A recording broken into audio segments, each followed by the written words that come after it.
Pemirsa, Universitas Muhammadiyah Metro Lampung mengadakan Seminar Nasional Pramuktamar Muhammadiyah 2022. Tema seminar kali ini adalah Gerakan Ekonomi Muhammadiyah. Universitas Muhammadiyah Metro adakan Seminar Nasional Pramuktamar Muhammadiyah ke-48 tahun 2022 dengan tema Gerakan Ekonomi Muhammadiyah.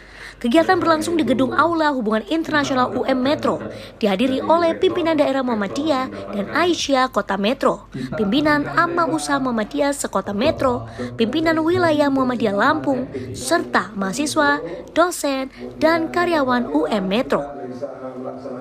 Bambang Setiaji selaku anggota Majelis Diktilitbang Pimpinan Pusat Muhammadiyah menyampaikan gerakan ekonomi Muhammadiyah ada 3. Yang pertama, alumni yang bersekolah di Muhammadiyah agar masuk di industri yang ada, bisa juga masuk di pemerintahan dan juga politik.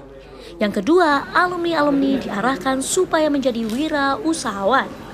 Dan yang ketiga, Muhammadiyah perlu adanya usaha yang memenuhi kebutuhan internal terlebih dahulu, seperti halnya rumah sakit yang berbasis industri farmasi, industri keuangan yang bisa melayani pengusaha-pengusaha muslim di Indonesia. Bersama dengan itu, Jazim Ahmad selaku Rektor Universitas Muhammadiyah Metro berharap setelah diadakannya agenda ini, ilmu dari materi yang disampaikan dapat menjadi bekal untuk dosen dan warga Muhammadiyah untuk kemajuan warga persyarikatan. Gerakan Ekonomi Muhammadiyah itu ada 3 ya. Alumni sekolah Muhammadiyah supaya masuk di industri-industri yang ada, pemerintahan, politik juga dimasuki. Yang kedua, alumni supaya menjadi wirausaha. Yang ketiga, Muhammadiyah sendiri perlu ada usaha. Kalau dalam perusahaan disebut maklun, yaitu melayani kebutuhan internal dulu. Yang paling visible itu rumah sakit dengan basis industri farmasi. Kemudian industri keuangan itu bisa melayani pengusaha-pengusaha muslim.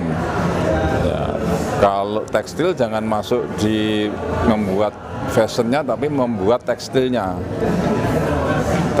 Jadi basicnya yang dimasuki. Kemudian para garment di story gitu.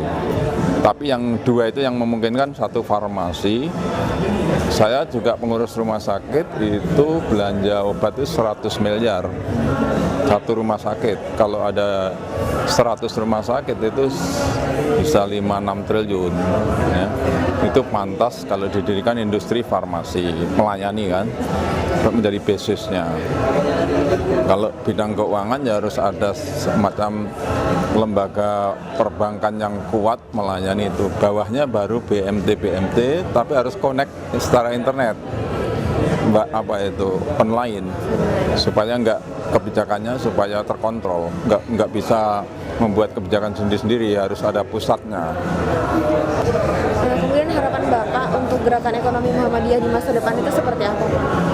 Ya, saya harapkan katakanlah pesaingnya itu kan Cina ya.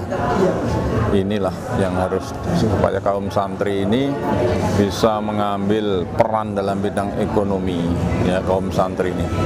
Buya Safi itu sore-sore mampir ke UMS, saya sudah mau selesai jadi rektor. Pak Bambang, ayo kita dirikan sekolah pengusaha. Loh, Buya itu tiba-tiba bicara begitu seperti mimpi di siang bolong ada apa. Wah, pokoknya ini kuncinya adalah kita harus ciptakan banyak pengusaha. Setelah beliau berfilsafat lama, ujung-ujungnya, nah itu istilahnya sudah hari-hari akhir ya. Itu kesimpulan Buya seperti itu. Pengusaha ini kunci ya untuk sebuah bangsa itu. Dan pemerintah harus juga memberikan kesempatan kepada tanda kutip kaum santri ini, kaum pribumi. Pelaksanaan seminar Pramuktamar itu memang instruksi dari PWM. Jadi PWM ketika nanti muktamar kan akan melaporkan kegiatan di PWM, maka PWM menginstruksikan kepada semua rektor atau ketua yang ada di Lampung untuk menyelenggarakan muktamar dengan tema yang sudah ditentukan oleh BWM. Ilmu atau materi dari muktamar menjadi bekal untuk semua dosen dan juga warga Muhammadiyah, ada bekal ilmu. Tuntutannya pada materi ini tentang peran ekonomi Muhammadiyah. Jadi Muhammadiyah ini akan maju, tentunya ekonomi juga kuat. Jadi rumusnya itu kalau Muhammadiyah di tempat itu ada amal usaha yang besar, ada pengusaha yang besar, insya Allah kegiatan Muhammadiyah juga akan maju. Ilma Betroto memberitakan dari Lampung.